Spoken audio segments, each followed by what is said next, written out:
Oke. Saya minta satu data ucapan Yesus bahwasanya dia seorang rasul dan diutus oleh Yesus. Tunjukkan satu data kepada saya. Ucapan Yesus ya, bukan ucapan Paulus. Ini yang ya, masalah perkataan Yesus ya nih. Nih, ini ada seseorang bernama Ananias, ya kan? Tuhan, dari banyak orang yang telah kudengar tentang orang itu, betapa banyaknya kejahatan yang dilakukannya terhadap orang-orang kudusmu di Yerusalem. Jawaban Anda tidak nyambung sama sekali.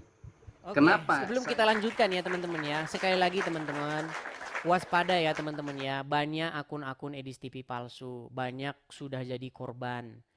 Dan ketika mereka jadi korban, saya jadi salah sasarannya. Buset dah, ternyata Edis TV palsu.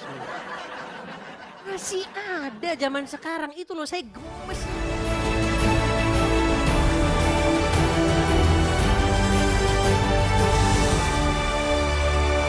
Gimana? Saya mau tanya. Apa itu? Paulus itu oleh jenengan, oleh Anda dianggap sebagai seorang rasul, betul?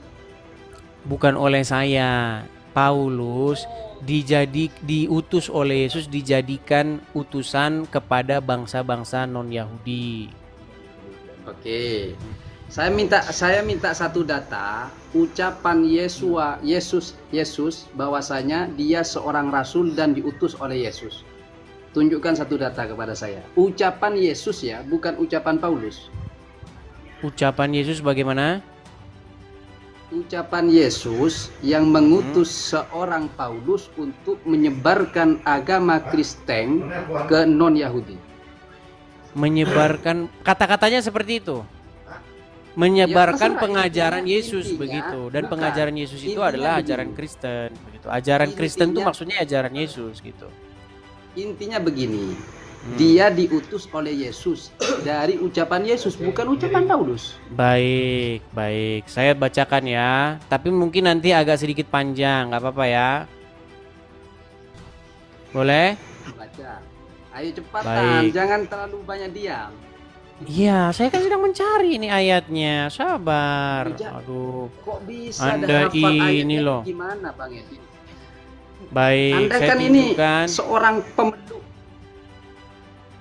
agama Kristen. Iya. Saya tunjukkan ya. Itu ada di dalam Kisah Para Rasul pasal yang Loh kok ketawa? Kenapa Anda tertawa? Kisah Para Rasul itu suratnya Paulus, bukan Kisah Para ucapan Rasul Yesus. bukan suratnya Paulus, botol. Kisah Para Rasul Coba, ini baca. adalah lanjutan dari buku Lukas. Iya, baca Paulus. sudah. Baca. Baik, bacakan. Baca. Baik ya. Saya bacakan. Kita baca, mau saya baca langsung intinya atau anunya? Ya, semuanya. Baik. Saulus bacanya, tinggal beberapa biar dengar semua di bawah. Oke. Saulus tinggal beberapa hari bersama-sama dengan murid-murid di Damsyik. Ketika itu juga ia memberitakan Yesus di rumah-rumah ibadat dan mengatakan bahwa Yesus adalah anak Allah. Semua orang yang mendengar hal itu heran dan berkata, bukankah dia ini yang di Yerusalem mau membinasakan barang siapa yang memanggil nama Yesus ini? Kau jangan matikan kameramu. Enggak, lanjut. Jangan kau matikan kameramu. Iya. Oke. Dan bukankah ia datang ke sini dengan maksud untuk menangkap dan membawa mereka ke hadapan imam-imam kepala?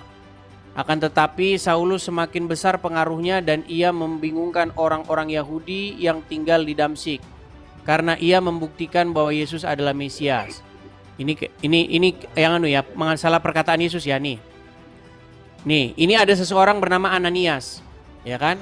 Tuhan, dari banyak orang yang telah kudengar tentang orang itu, betapa banyaknya kejahatan yang dilakukannya terhadap orang-orang kudusmu di Yerusalem. Ia datang kemari dengan kuasa penuh dari imam-imam kepala untuk menangkap semua orang yang memanggil namamu.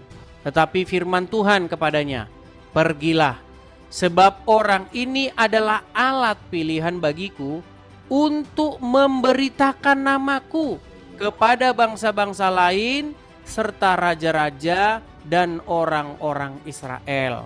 Aku sendiri akan menunjukkan kepadanya betapa banyak penderitaan yang harus ditanggungnya oleh karena namaku. Lalu pergilah Ananias ke situ dan masuk ke rumah itu. Ia menumpangkan tangannya ke atas Saulus. Katanya, Saulus, saudaraku, Tuhan Yesus yang telah menampakkan diri kepadamu di jalan yang telah engkau lalui, telah menyuruh aku kepadamu supaya engkau dapat melihat lagi dan penuh dengan Roh Kudus. Dan seketika itu juga seolah-olah selaput gugur dari matanya sehingga ia dapat melihat lagi. Ia bangun lalu dibaptis. Dan setelah ia makan, pulihlah kekuatannya. Oke, itu ya sedikit kutipan bagaimana Paulus bertemu dengan Yesus, kemudian dia mengalami buta, kemudian Yesus mengutus seorang yang bernama Ananias untuk menumpangkan tangan di atas kepalanya dan menyembuhkannya. Dan pesannya bahwa Paulus dijadikan oleh Yesus sebagai alat pilihan baginya yang diutus. Utus itu kan bahasa Indonesia, bahasa Arabnya itu rasul. Ya, menjadi utusan atau menjadi rasul kepada bangsa-bangsa, kepada raja-raja dan juga kepada orang-orang Israel. Begitu. Saya kan itu jawaban Anda tidak nyambung sama sekali. Kenapa saya mengatakan tidak nyambung?